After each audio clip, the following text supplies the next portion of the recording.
arrests two Zamfara traditional rulers for complicity in violence. Cross River government closes 14 quack health facilities. In international news, Sri Lanka says two documents Islamist groups responsible for Sunday's attacks on churches. And in sport, 12 nations arrive in Nigeria for African Nations Beach Volleyball Cup.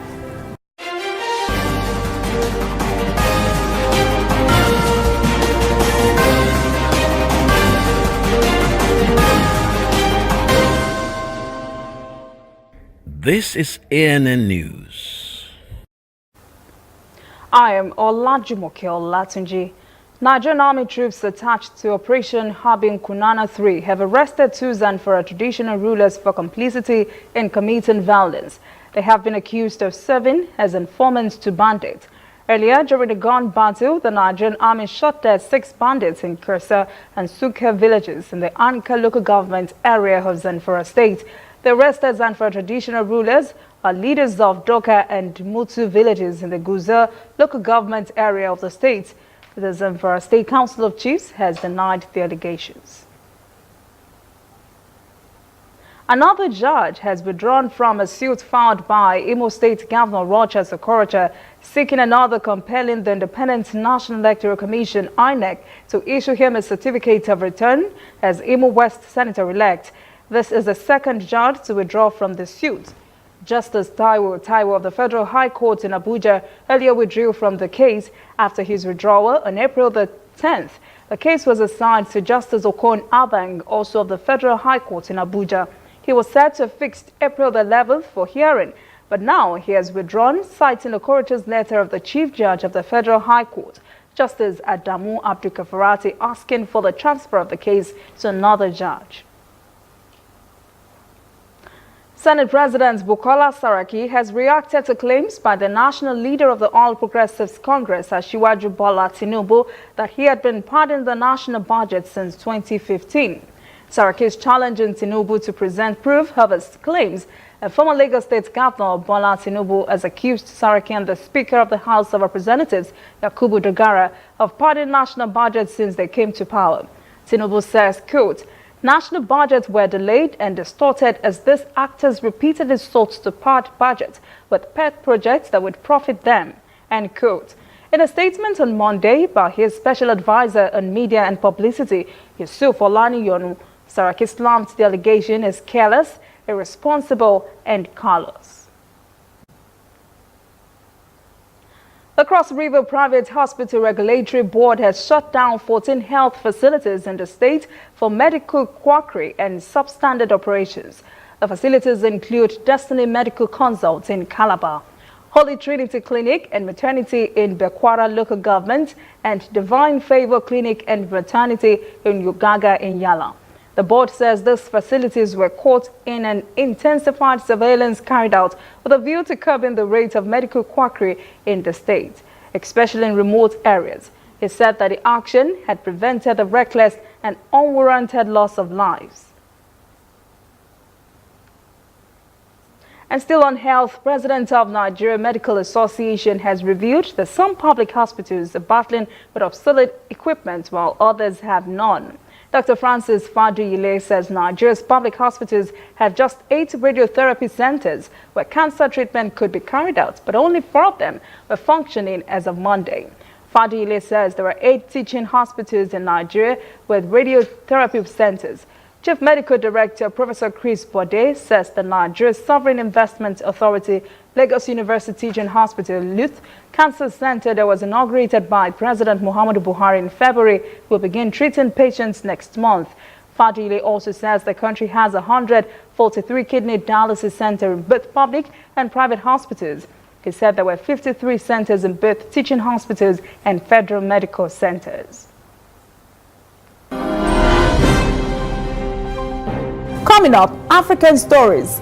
1.5 million Mozambican children in need of urgent assistance a month after Cyclone Idai.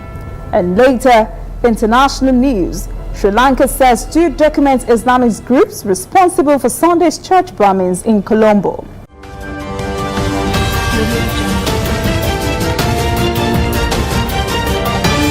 You are You're watching ANN. This used to be me.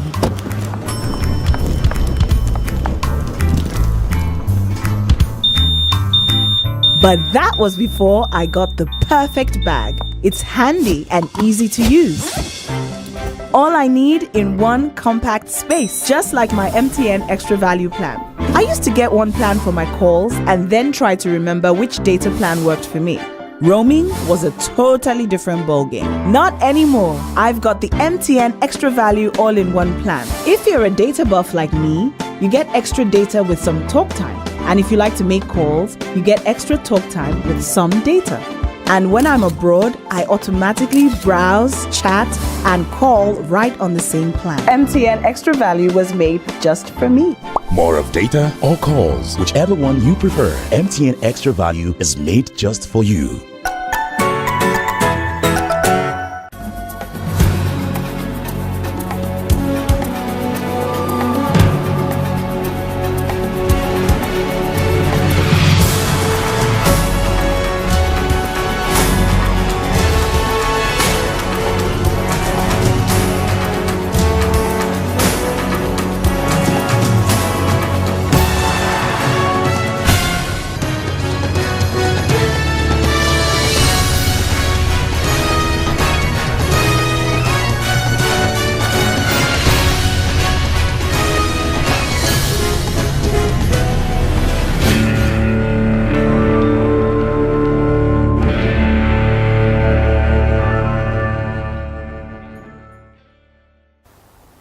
Welcome back. This is ANN News. Now to African stories.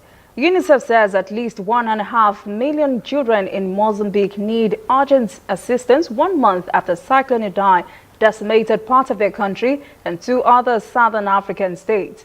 The UN Children's Agency says the children need urgent assistance in healthcare, nutrition, protection, education, water, and sanitation.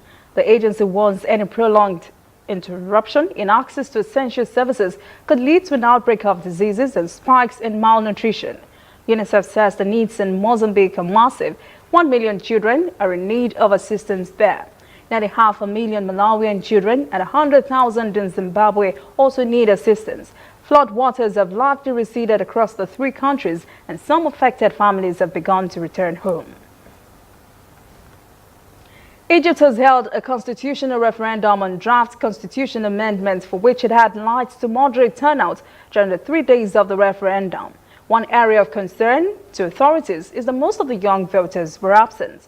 Abdel Marouki reports from Cairo.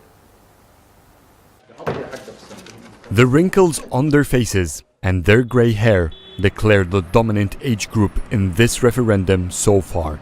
Egyptian youth have been engaging heavily in politics since the 2011 uprising, yet in recent years they have not been as active. There is definitely a difference between generations. There is difference in participating in general and in opinion. My children believe they shouldn't participate, but this is passive. I believe that if they don't like the amendments, they should vote no. People didn't see the fruits of their engagement, especially in the last 8 years. They have went to the electoral box so many times without actual reflection on their life or their life standards or anything, so they don't see it as beneficial. Saifullah Al-Khawanki was one of the active youth in politics back in 2011, following the January uprising. And like many who voted for the 2014 constitution, he believed in the presidential term limit and the distribution of powers it provided. Saif, though, is among few of his generation who have decided to vote. I think it's very important to vote in such referendum because we are in the process of state building, and this is a very decisive point in our path. I think 2014 constitution was very good, and protecting 2014 constitution is much more important than changing it because it was not tested. There are still many articles that were not actually implemented. The current changes in this referendum does not reflect the weak parts of the 2014 constitution. The vote in the Egyptian referendum has once again shed the light over the gap in political opinion between generations, between the young who are still rebellious and the elderly who are trying to convince him to participate proactively, even if their opinion appears to be different. It has been 25 years since South Africa eradicated apartheid and became free from racial oppression. One area that has continued to flourish in the country is tourism. Of course, the country boasts of many enchanting sights. During the apartheid years, overseas arrivals in South Africa were largely made up of people visiting family members in the country. But there's been steady growth in the sector over the past 25 years. Since 1994, we've seen quite astronomical growth in tourism arrivals in South Africa, both from the African continent and from overseas markets. What we've seen in the last few years is very impressive growth from both North America and South America, and of course India and China surfacing as potentially enormous source markets for South African tourism. About 10 million international tourists visit South African shores every year. The government has set itself a target of doubling this figure by the year 2030, but admits it's already falling short of its target. The South African tourism sector has been adversely affected by negative factors such as stringent visa requirements, which were introduced in 2015 and has since been relaxed. A notoriously high crime rate and devastating drought conditions in the tourist mecca of Cape Town in 2018. People were worried that Cape Town might run out of water. It wasn't going to happen, but of course many people changed their travel plans, and the consequence was that we had negative growth in international tourist arrivals in Cape Town. Similarly, perceptions of crime by any global standards for tourists and the kinds of things they do, South Africa is a safe place. Nonetheless, perceptions matter, and they have dampened tourist arrivals in our country. South African tourism employs over 600,000 people, with a value chain of around 1.5 million people. And the government has identified it as a sector with huge potential. Our forecast ahead is a very positive forecast, but right now, if we have to be honest, we're a bit flat right now. We're not where we thought we would have been a couple of years ago. But at the same time, we're aware of the factors, addressing the factors, and therefore we anticipate really good future growth. And it's hoped that this growth will translate into more much-needed jobs in South Africa. We just simply have a very beautiful, exquisitely beautiful country with a diversity of offerings. So from day one, I knew that this is something that can be sold. When we return, international news. Sri Lanka says 2 documents Islamist groups responsible for Sunday's church bombings in Colombo. And later, sports. 12 nations in Nigeria for African Nations Beach Volleyball Cup.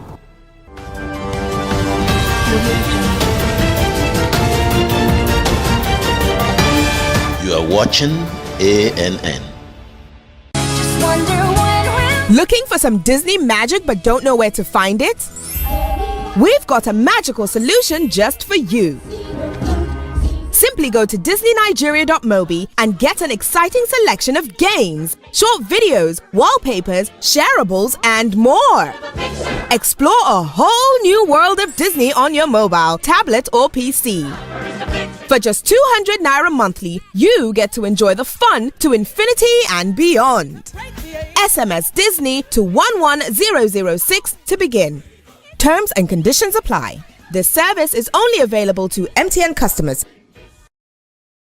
Your office, on your phone or online, we are there. We have the facts behind the headlines. We cut to the chase with the news you really need. We cover every angle. We are the bigger, better news network. We are African News Network. ANN. Watch ANN News on MITV from a truly African spirit. Welcome back. This is ANN News. Now to international stories. Sri Lanka's Junior Minister for Defense, Ruwan Wijewardene, has told Parliament on Tuesday the Easter Sunday bomb attacks in Colombo were retaliations for a recent attack on mosque in New Zealand, and that 2 domestic Islamist groups were believed to be responsible. He said initial investigation has revealed that this was in retaliation for the New Zealand mosque attack. Sri Lanka's President Maithripala Sirisena's office has declared a state of emergency on Monday following the deadly blast. Tuesday has also been declared a national day of mourning. Emergency powers are being invoked in the aftermath of devastating bomb attacks on hotels and churches in which 290 persons were killed and nearly 500 wounded. The wave of attacks started Sunday morning as explosions were reported from St. Anthony Church in Kochidevi, in Colombo, St. Sebastian's Church in Negondo on the outskirts of Colombo, and Zion Church in the eastern town of Batikalo. Blast also struck 3 high-end hotels in Colombo, while an explosion was reported on Sunday afternoon from a hotel opposite a zoo. Around 4 o'clock, blast sound heard, a big blast sound. We also scared very much. And after that, I hope maybe what going to happen another days also. Inside capital of the Indian Ocean island was jittery the day after the horrifying Easter Sunday attacks. Police say 87 bomb detonators were found at the city's main bus station while an explosive went off near a church when bomb squad officials were trying to defuse it. Scores were killed in the church on Sunday. Investigators say 7 suicide bombers took part in the attacks, while a government spokesman said an international network was involved. Police were reported to have received a tip-off of a possible attack on churches by a little-known domestic Islamic group this month, but it was not immediately clear what action, if any, was taken in response to the tip-off. Mexico says it is deeply concerned about armed groups that intimidate and extort migrants on the U.S.-Mexico border. American Civil Liberties Union, ACLU, and Democratic senators had earlier called for a probe into such citizens' efforts to block migrants from crossing. Mexico's Foreign Relations Ministry said in a statement, these types of practices can drive human rights abuses of people who migrate or request asylum or refuge in the United States. On Thursday, the American Civil Liberties Union of New Mexico condemned the United Constitution of Patriots, which patrols the southern U.S. border in New Mexico, as the fastest militia organization operating outside the law. The group has posted videos showing members dressed in camouflage and armed with semi-automatic rifles, owning groups of migrants, many Central American families seeking asylum until U.S. Border Patrol agents arrive. A small volunteer group says it is helping the Border Patrol deal with a surge in undocumented migrants at the southern border. U.S. President Donald Trump's administration has toughened various policies and put pressure on Mexico in an attempt to discourage migrants from attempting to legally cross into the United States. British police say the number of environmental campaigners arrested during 8 days of direct action in London has topped 1,000 on Monday. Climate group Extinction Rebellion has targeted sites in central London, such as Oxford Circus and Parliament Square, in a campaign of non-violent civil disobedience with the aim of stopping what it calls a global climate crisis. Police said 1,065 persons have been arrested in connection with the protest, and 53 had been charged with offences, including obstructing the highway. Oxford Circus and Parliament Square were reopened to traffic on Sunday, while Waterloo Bridge was cleared overnight. Still in the UK, the massive fire that engulfed 850-year-old Notre Dame Cathedral in Paris last week has given England a reason to think about all the cultural heritage sites in the country. Many has hauled and ordered a Notre Dame. Reporter Hannah Rickster tells us more. London also has some old and treasured buildings. I'm standing here in central London in front of Westminster Abbey. Now, Westminster Abbey is part of a UNESCO World Heritage Site. Now, Westminster Abbey also is having some work done on it. For royal watchers, they will know Westminster Abbey very well because this is where Prince William and Catherine Middleton got married back in 2011. But across the road from Westminster Abbey is actually the Houses of Parliament here. Now you can see the extensive work that's currently being done there. Up there, behind all that scaffolding, is Big Ben. Now it's not just Big Ben that's been worked on. Many of the old parts of the House of Commons are also being worked on. Now some of them date back to 1099. Earlier we spoke to an expert who told us the risks, but also the vital work that needs to be done to restore a building like this. The major programme of restoration and renewal at the Palace of Westminster hasn't yet started, and that's still being discussed. But that becomes seemingly all the more necessary because it's one of its principal aims is to address the risks posed by unsafe wiring and services that are hugely out of date and fabric repairs, and all of those were relevant at Notre Dame. A parliamentary spokesperson linked to the work that's underway here in London told CGTN they're doing all they can to ensure the renovations run smoothly. Clearly, though, as Monday evening proved, catastrophes can strike the most sacred of places, causing distress to those who hold them dear, sending a shockwave across the world. Up next, sport. 12 nations in Nigeria for African Nations Beach Volleyball Cup. Please stay with us.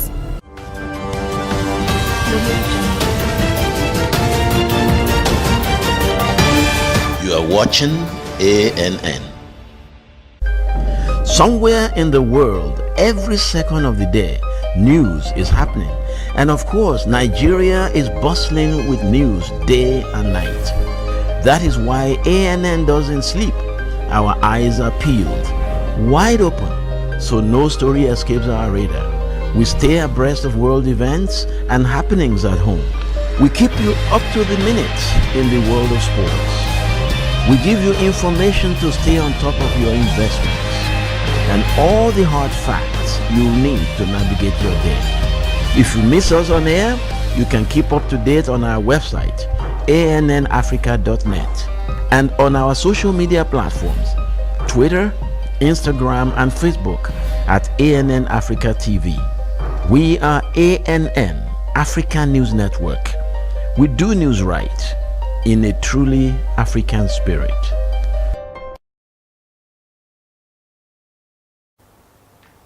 Welcome back. This is ANN News and Sport. Nigeria football coach General has insisted he will not bring in new players for the 2019 Africa Cup of Nations in Egypt. The three-time African champions will make a return to the tournament after missing out on previous two editions in 2015 and 2017. The 65-year-old has mostly struck with the players that went to the World Cup in Russia last year, while they were eliminated at the group stage.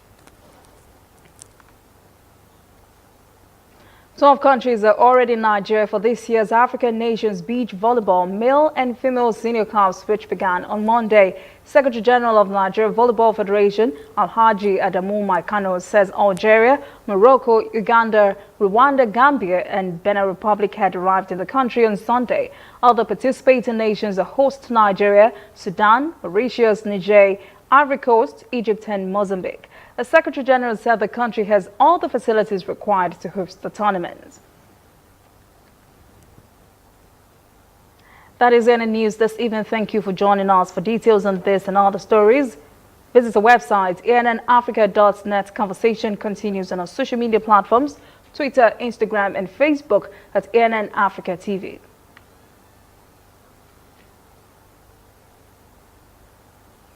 I am Olajumoke Olatuji. Have a pleasant evening.